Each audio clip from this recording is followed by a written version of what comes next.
Hello friend, स्वागत है dream job अड्डा एजुकेशनल यूट्यूब चैनल पे।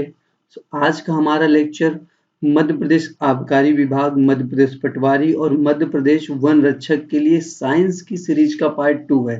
इसके पहले हम एक पार्ट करा चुके हैं जिसमें साइंस के लगभग सारे टॉपिक्स को टच किए थे। यदि आपने उस पार्ट को नहीं देखा है तो देख लीजिएगा। और आज के पार्ट में भी सारे टॉपिक्स टच हैं। अगर इसकी आपको पीडीएफ चाहिए, अगर आपको इस लेक्चर की पीडीएफ चाहिए तो हमारे टेलीग्राम चैनल ड्रीम जॉब अड्डा पे जाके वहां से आप इसको डाउनलोड कर सकते हैं। तो चलिए स्टार्ट करते हैं आज के अपने इस लेक्चर को। ये फर्स्ट क्वेश्चन है कि पेड़ों और झाड़ियों में बढ़ती अमरबेल किसका उदाहरण है। पेड़ों और झाड़ियों में बढ़ती हुई अमरबेल किसका उदाहरण है। तो ये एक प्रकार की परजीवी है, ये एक प्रकार की परजीवी है। जो अमरबेल होती है, अमरबेल होती ये स्वयं खाना नहीं बनाती, ये अपना खाना स्वयं नहीं बनाती है, दूसरों पे निर्भर करती है। यानी कि अगर हम कहें कि परजीवी ऐसे पौधे होते हैं, लिख लीजिए परजीवी,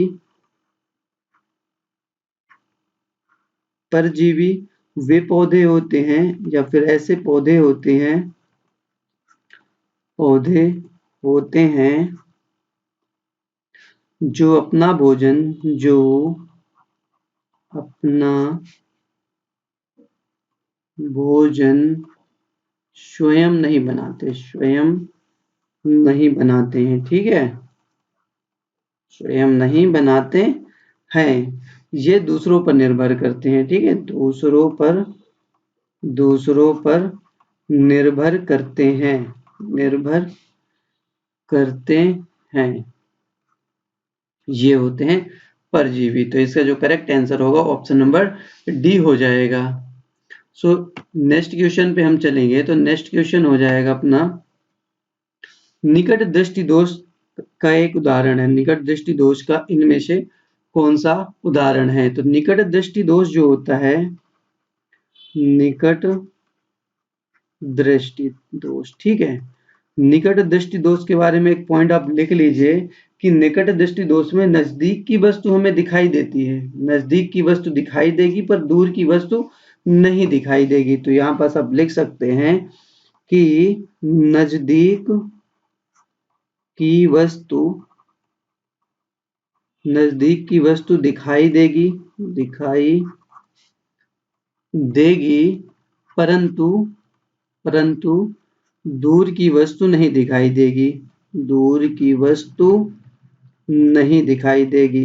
तो वहां पास हमारा निकट दृष्टि दोष होता है, नहीं नहीं दिखाई देगी। ठीक है, देगी। तो ठीक है, एक पॉइंट ये हो गया। एक पॉइंट और याद लिख लीजिए यहाँ पास कि देखिए एक व्यक्ति के लिए, एक व्यक्ति जो होगा उसको स्पष्ट दिखाई देने के लिए यदि न्यूनतम दूरी जो होगी 25 सेंटीमीटर, न्यूनतम दूरी अगर 25 सेंटीमीटर है वो देख सकता है तो वो एक सामान्य नागरिक हो जाएगा। ठीक है, तो इसका जो करेक्ट आंसर होगा ऑप्शन नंबर ए हो जाएगी, आंखों की पुतली फैल जाएगी। निकट दृष्टि दोष में आंखों की पुतली जो होती है वो फैल जाती है। और इस दोष को दूर करने के लिए, दोष को दूर, निकट दृष्टि दोष को दूर करने के लिए क्या करेंगे, दूर करने के लिए हम अवतल लेंस का उपयोग करेंगे, अवतल लेंस का, अवतल लेंस का प्रयोग करेंगे, का प्रयोग करेंगे। ठीक है,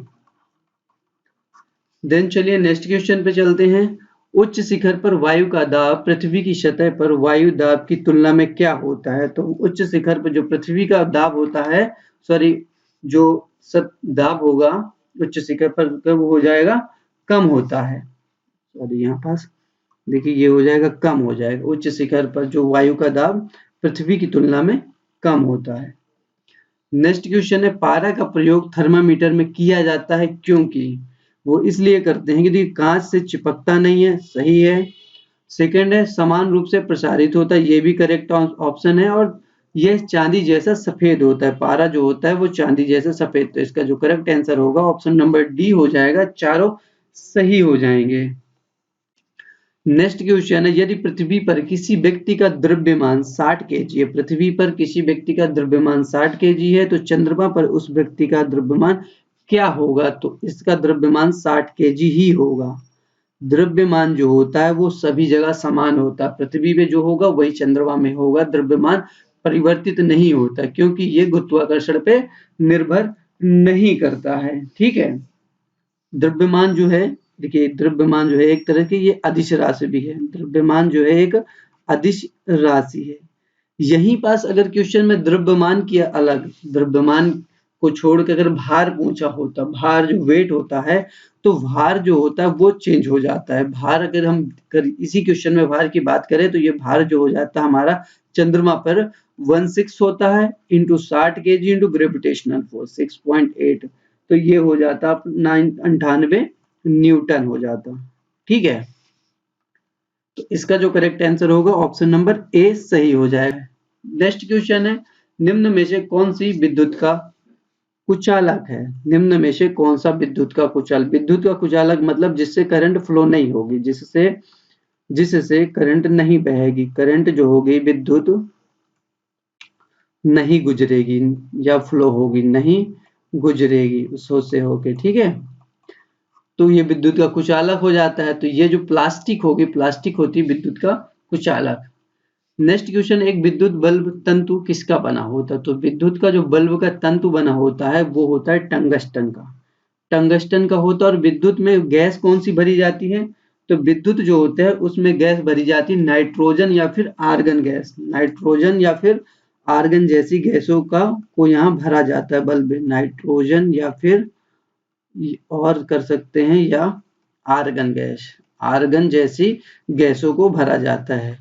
ठीक है, नेक्स्ट क्वेश्चन पे चलेंगे, संगमरमर कैंसर किसके कारण हो रहा है? तो संगमरमर कैंसर जो हो रहा है वो अम्ल वर्षा के कारण हो रहा है, तो ऑप्शन नंबर 20 का करेक्ट हो जाएगा। नेक्स्ट, सिरके में कौन सा अम्ल पाया जाता है? तो सिरका जो था उसमें पाया जाता है एसिटिक अम्ल, सिरके में पाया जाता है एसिटिक अम्ल। वही लैक्टिक अम्ल किस में पाया जाता है? वो मिल्क में पाया जाता है, दूध में पाया जाता है। मैलिक अम्ल कहाँ पाया जाता है? ये पाया जाता है सेव में, एप्पल में मैलिक अम्ल पाया जाता है, सेव में मैलिक टार्ट्रिक अम्ल पाया जाता है किसमें? अंगूर में और इमली में। अंगूर हो गया और इमली जो हो गया, इनमें टार्ट्रिक अम्ल पाया जाता है। गर्म करने पर सबसे अधिक प्रसारित कौन होता है? तो सबसे अधिक प्रसारित होगा गैस।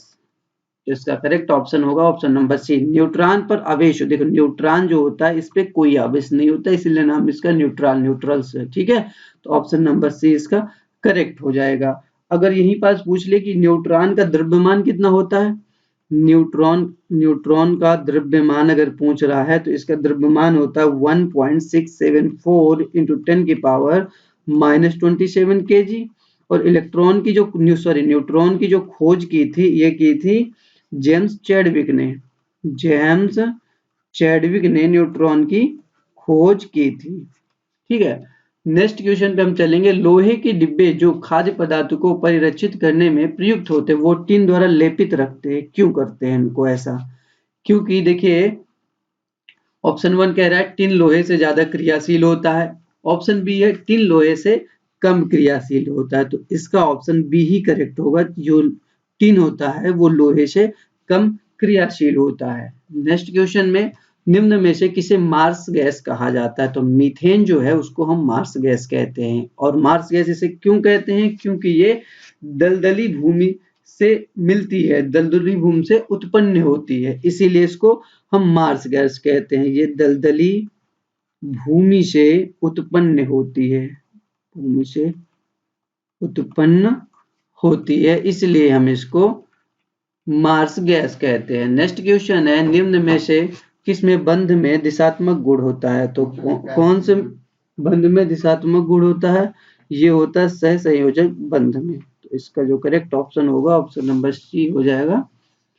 देन नेक्स्ट क्वेश्चन है, सूर्य की ऊर्जा का स्रोत होने का कारण क्या है? तो देखिए सूर्य की जो ऊर्जा का होने का कारण है हाइड्रोजन का हीलियम में रूपांतरण, हाइड्रोजन का हीलियम में रूपांतरण जो है ये सूर्य में ऊर्जा होने का स्रोत है। और जो सूर्य है उसमें कौन सी क्रिया होती है? तो इसमें नाभिकीय संलयन होता है, नाभिकीय संलयन होता है, संलयन होता है। ठीक है, नेक्स्ट क्वेश्चन है, इनमें से कौन विटामिन जल में विलेय है? देखिए कुछ विटामिन ऐसे होते हैं जो जल में विलेय होते हैं और कुछ विटामिन ऐसे होते हैं जो वसा में है। तो यहाँ पास आप लिखिए वसा में विलेय, वसा में विलेय विटामिन। ठीक है, तो ये होते विटामिन के। विटामिन के जो होगा वसा में विलय हो जाएगा, विटामिन ई होगा वसा में विलय हो जाएगा, विटामिन डी होगा और विटामिन ए होगा। ये 4 विटामिन जो वसा में विलय हैं। इसके अलावा सारे विटामिन जो होंगे वो जल में विलय हो। तो यहाँ पास हम देख लेंगे इन चारों के साथ, देखिए ऑप्शन ए कट जाएगा, ऑप्शन बी भी कट जाएगा और ऑप्शन डी भी कट जाएगा। विटामिन के भी वसा में है, ए वसा में है, डी वसा। तो ऑप्शन नंबर सी हमारा करेक्ट होगा। नेक्स्ट क्वेश्चन में चलेंगे, पीलिया होने की दशा में कौन सा अंग प्रभावित हो? तो पीलिया होने में यकृत प्रभावित होता है। नेक्स्ट, पोषण नाल के किस भाग में भोजन का अंतिम पाचन होता है? देखिए अंतिम पाचन की बात कर रहा है, तो अंतिम पाचन जो होता है ये होता है छोटी आंत में। ठीक है। नेक्स्ट क्वेश्चन है हमारा कि पुरुष के मस्तिष्क का अधिक विकसित भाग है। पुरुष जो होते हैं उनके दिमाग का अधिक विकसित भाग है, ये है प्रमस्तिष्क। प्रमस्तिष्क जो होता है यही ये सबसे ज्यादा विकसित भाग है। यही इंसान की देखिए बुद्धि विचार, जो इस इंसान की बुद्धि होती है, विचार होते हैं, स्मृति होती है, बुद्धि हो गया, विचार हो गया, स्मृति हो गया, इच्छा हो गया, ये सारी चीजों का यहीं पास केंद्र होता है, इन सब का केंद्र होता है। ठीक है। चलिए आज की इस वीडियो में बस इतना ही। नेक्स्ट वीडियो हम जल्दी लेके आएंगे।